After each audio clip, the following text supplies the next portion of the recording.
Because the question that I would always circle around and come back to is, can the OU football program get back to where it needs to be without predominantly recruiting Texas? And I think we're going to have to not only pose that question, but wait and see if it can be answered. Because this isn't the class to point to if you're an OU fan and say, we're going to feast on Texas talent, because they have 2 commitments now. It's been a while since they've gotten one.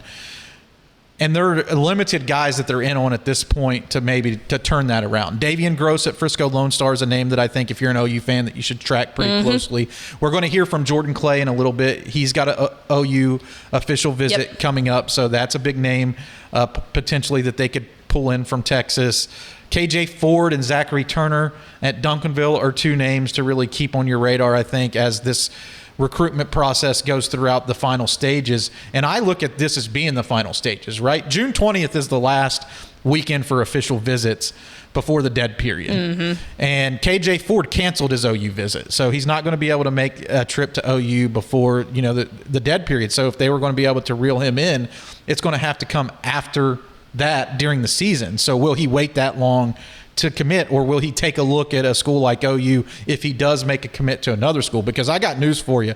If you don't take an official visit, you're not going to that school. No. You know what I mean? You got to get up there. Yeah, you got to get them on campus. You got to be able to compare your program to some of the other big programs. And I know Alabama hit it out of the park with KJ Ford.